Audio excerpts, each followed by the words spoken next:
Howdy folks. This is a Winchester 22 1937 or 38. Now, a buddy of mine, I was in the closet over here digging out a window for a cutworm, and I found this. Every time you go to digging for something else, you wind up finding something you forgot about. But anyway, a buddy of mine tore this down, and I'll try to pull it apart here in a second if I can remember. The part that's wore out on it is just wore out from use. My dad, it was my grandfather's, my dad's, and then my dad passed it to me, and then I gave it to Ryan. But he assures me that Kentucky no longer has squirrels. That he's fairly sure he got them all as a kid, and wore this out in the process. But yeah, for a while there, him and Ryan had a there's certain things I won't eat. For a while there, him and Ryan had a quest to find the best frog legs and catfish in the U.S. I don't know if they ever accomplished it or not, but I ain't eating squirrel. I ain't eating frog. Certain things I ain't eating. Anyway, let me shut this off, and I'll try to pull it down, pull it apart, and show you the part if I can remember how it comes apart. Hang on a sec. Alright, so as far as I got is just pulling the bolt action out, and that's not the problem. The problem is that the trigger won't cock. You can pull the slide back and bolt it, and the trigger does nothing at all. And there's a little part in there that's no bigger than that, and there's like a little thing that's supposed to come off the side that is just wore down flush with this little part. Anyway, I thought Cutworm works on these things. He might know where to get parts for them. I don't even know how long does a gun set before you can't clean the barrel and make it safe to shoot, because I would venture to say this thing probably hasn't been shot in 30-40 years. So it may be a wall hanger anyway. Anyway, let's move on to the VW windshield, and then I think Ryan was out there in the garage for a little update or whatever, and I'll put that on here too. Alright, see you in a minute. Okay, this is for Cutworm. If just leave her alone. It's easier to, I can't even see it through the camera. Can you pick this up? Can you where'd the measuring tape go?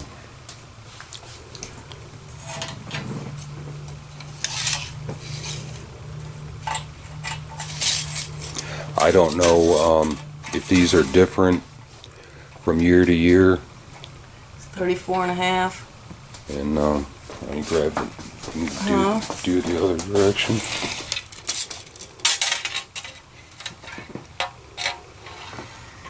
And 17 5/8. 17 and 5/8. Yeah.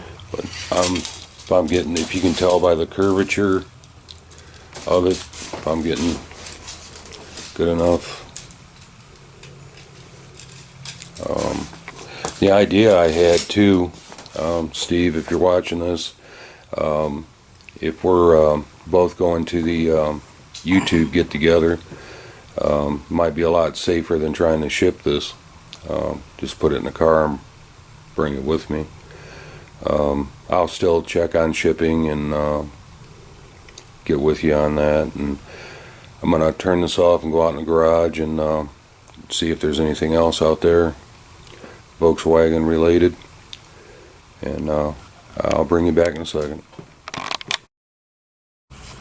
Hey, I asked Anthony, HO Motorsports, a question about the planetary gear setup he was working on. And Anthony, if you're watching this is, I don't know how good this is coming in, but this is the setup I was talking about that's in the GMs, and I just assumed it was like that. There's a couple more pictures here of it too.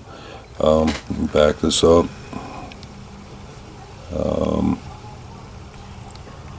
Is that it? That's it. It's got the smaller gears that move around the bigger one, and then let's see, am I on it? I can't even tell.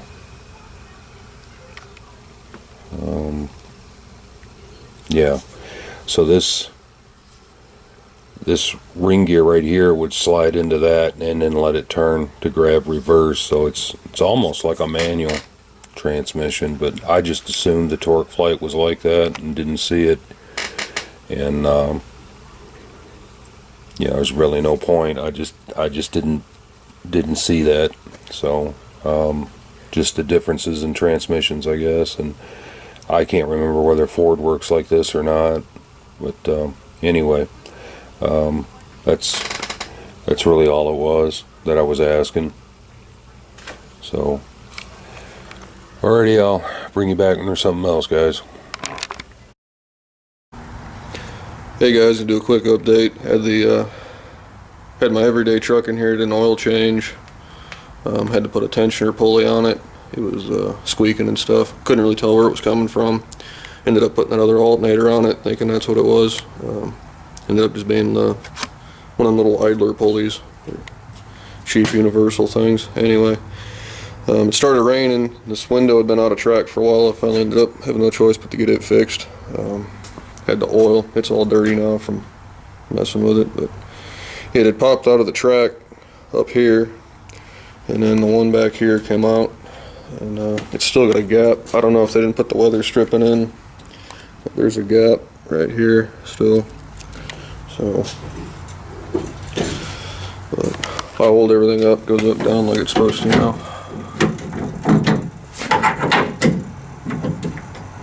If I can find it. It's a lot smoother. Just need to clean it. Lined it up. It's a pain in the butt getting all these things lined up right. Anyway, still got to do the exhaust on this. I've got it just kind of dumped before the axle, so I've got to do that, and then that'll be the last thing. Then they can come back and do the body work, interior and stuff. I'll probably help out too, but I got to get the rockers on that truck. Just looks like crap right now. It's about the only rust on it, so I need to do that after I get this done. This motor for the Camaro, find transmissions every once in a while. That's the last thing I need for it, and I keep going back and forth on this. I've asked a couple people. It's gonna just buy a set of rocker arms for it. It's got bigger than stock springs on it. I think these were supposed to have been them, the fuelie heads from the DZ302 and all that 69 Camaro motor everybody thinks they got. I think one's an 041. I don't even know. It's all the same crap. Dad's saying that if that came off that 302 motor, it would have been a solid lifter cam. Can't run that with the hydraulic. I have no idea what springs are on this because I got the stuff off Craigslist. Brand new motor with old heads, probably not a good idea. I was going to buy a different set of rocker arms that would clear because they were actually hitting right here on the retainer. So, I don't know. Almost don't trust it. He's saying just take them off, put them back on the motor that we got them on, and buy a set of aluminum heads. I may have to do that. Be ashamed to wipe out a good motor because the parts I bought this off of, the dude had wore the cam down. It wore every lobe off, and he said he had rocker arms that wouldn't adjust right. That was the same problem I was having when I broke this in, and I found that they were hitting. I don't think he ever did, so good possibility that those are solid springs, and that's not going to work with the hydraulic cam. Don't know if I could just swap springs out, if it'd even be worth it. Yeah, being a brand new motor, it might be worth just pulling them back off and going with aluminum heads or something. They've come down quite a bit in the last few years compared to what they used to be. So that and the trans, and I put that back in Camaro. It might be, yard drivable at that point. I'd probably end up trying to drive it like that, but I think it needs a steering box. I got a lot of cleaning to do in here. That's the last of the pipes and stuff for this Impala. I'd been looking through everything we got. Dad was trying to find if we had any Volkswagen parts or windows. I had one tucked back there. I can't find it. I guess it's gone. The only glass I've got is to my Camaro. I've got an extra back window. I don't know if you can see it. Yeah, that's the only glass I got. I don't think we've sold off or got rid of all the V-dub parts that we got. I'm not sure. We'll have to. He might come out here and look through some stuff too. Check the shed tomorrow. I think he did find one back glass. I'm not sure. I'm sure he'll put that up there. Got to get the door panels on this as well once we get the windows sealed. These are brand new for the Impala. Still gotta get the wheels mounted for the truck. These are 15 by 8s with the big pattern for the truck. I don't know if they're gonna work in the front or not. Somebody told me you can put I forget if it was a 215 or a 225 60 and it won't rub on the front the same drop I've got. I have no idea because it's going to be different for each person. But anyway, if anybody's got any suggestions on this motor, I think I've asked this a couple times, but they don't really have any reputable machine shops to take them to and ask. I don't have any safe way of pulling the springs off of this right now. I tried buying a valve spring compressor. It's too cheap. I don't trust it. You know, getting popped in the forehead with something, that's just it's not safe. And then I don't even have any way to check the spring pressure anyway. So I'm shy of taking it to a machine shop and getting screwed over. Chances are I'd never even get the same ones back unless I stood right there and watched them do it, which is just sad. Anyhow, got